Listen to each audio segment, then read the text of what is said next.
Good morning. You listen to floordaily.net, and I'm Kemp Harr. I'm in Aruba at the NFA meeting, and I'm with Phil Koufidakis, who's the owner of Baker Brothers based in Phoenix. Phil, how you doing?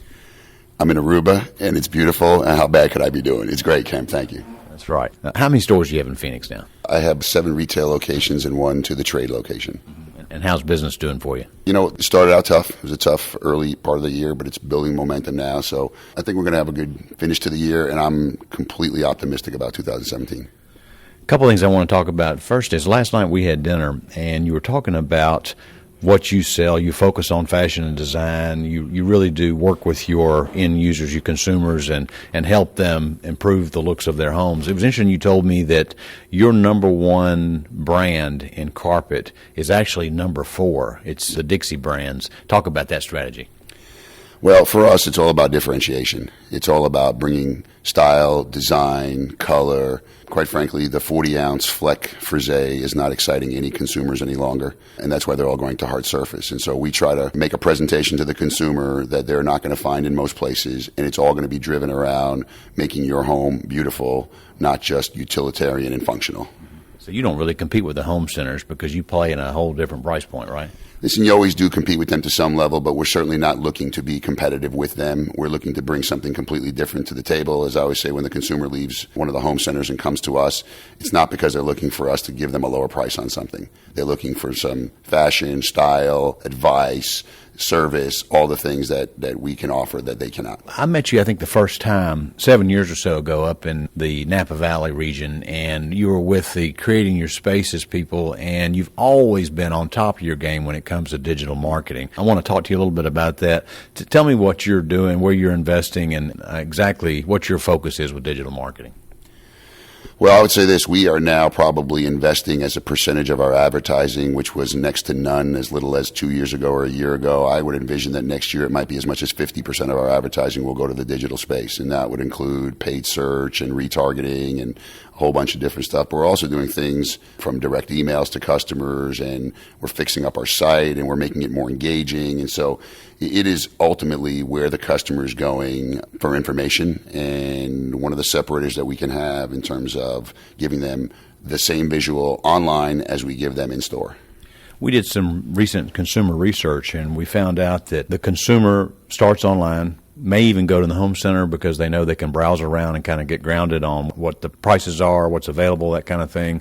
And then they usually end up at an independent retailer. And one of the problems that the consumer runs into is sometimes what they've learned doesn't match with what the person in the store is telling them. How do you handle that situation? Well, there's an old saying, the first lie is the best lie sometimes, but the reality of it is that's one of the advantages that we have is the customer comes in, the company's been around since 1945, and we have built the business on being a trusted resource. And so, frankly, for us, we oftentimes can undo some of the damage and the information that they're not being given elsewhere.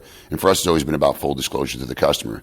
We want them to buy the best product for their home, but we want to give them all of the right expectations that they should have versus just selling them a price. And then, we don't have disposable customers. We have 4 generations of customers buying from us.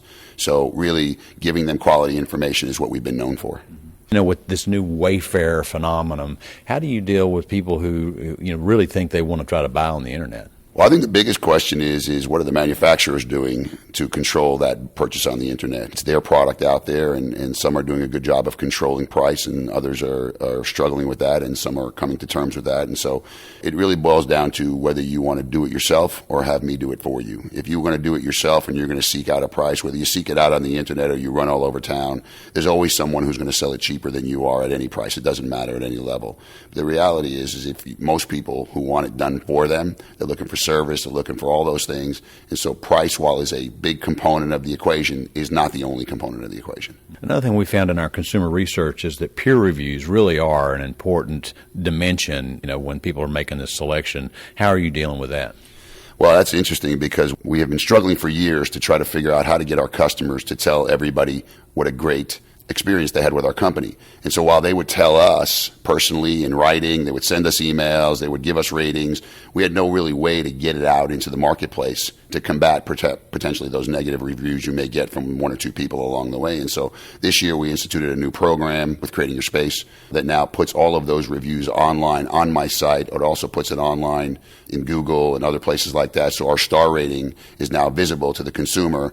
And now we have hundreds of reviews from actual customers online available, which is something that we have needed forever. We had them. We're finally in a place where we can tell everybody else, hey, we are a great company. We will service you. And here's what our customers are saying, unadulterated. We cannot filter it. And it's really been an awesome program for us. I was going to ask you that. Sometimes, I mean, it's hard to please everybody, and sometimes you will get a negative one. And it's almost realistic to leave that out there, right? Yeah, I think it is what it is. I mean, I think the cool thing about this program that we're working with is that you cannot filter it. And so Google gives it credibility because you cannot filter it. If you're going to filter it, anybody can filter it. Anybody can have their 4 best friends and their 16 cousins go ahead and write a review and make your company look great. But over the course of time, I mean, by next year this time, we'll have 500 reviews on there. You can't fake 500 reviews. If they're not having a good time or they didn't have a good experience, then we want to know about it, and we're not afraid to let others know about it. And we usually respond in kind, which is, hey, if we did it wrong, it was my bad, and we fix it. We're not perfect, and none of us are perfect because it's a moving business. So having some negative reviews really does actually help you, so it gives credibility to the positive ones. When somebody's online, they know they're going to buy some flooring. How do you make sure that Baker Brothers' website comes up as one of the first options for them to look? Well, again, that's where the investment comes in. You know, we've invested and continue to invest a lot of money in the site, in the search engine optimization of the site, in the search engine marketing. Like I said, we're doing more paid search than ever before. And so we're involved in some of the organizations like House and people like that. So you kind of got to be as many places as you can without letting your resources run too lean. So we spend a lot of time on that, on the organic part of it. And then you got to also understand what Google's doing every day because they're changing the algorithms regularly. And so once you think you got it, they put something else in place and they move you down the line. So it's a constant work, and again, I'll credit the CYS guys for that. You're creating your space, people. Yeah. A lot of times the manufacturers also get traffic, and some of them have dealer locators. Do you give priority to those manufacturers that bring you traffic? Yes, yes, and yes. It is an important part of the game. We had got involved in Armstrong early on and helped develop this program where we get a lot of leads from them. They've been a great partner on that kind of thing. And really for the manufacturers, it just makes sense. Why send business to a place where you can't win the battle?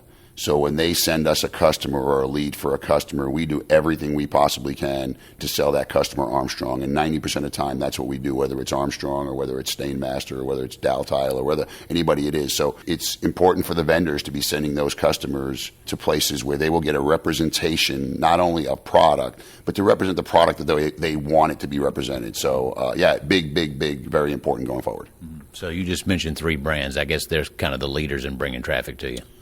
Yeah, those are the long-time partnerships that we have had and continue to develop, and we're working with several others now to make sure. And I think that ultimately it's about the integrity of the whole thing, which is, you know, if we're all aligned in the same space to say, you send it to me, I'll sell it to them, then I think we're in a good space. And so I think the manufacturers have to be very careful about where they're sending that traffic and making sure that they're giving themselves a great opportunity to succeed there. All right, great, Phil. It's good to catch up with you. Again, been talking to Phil Koufidakis, the owner of Baker Brothers based in Phoenix, and you've been listening to Kemp Harr and FloorDaily.net.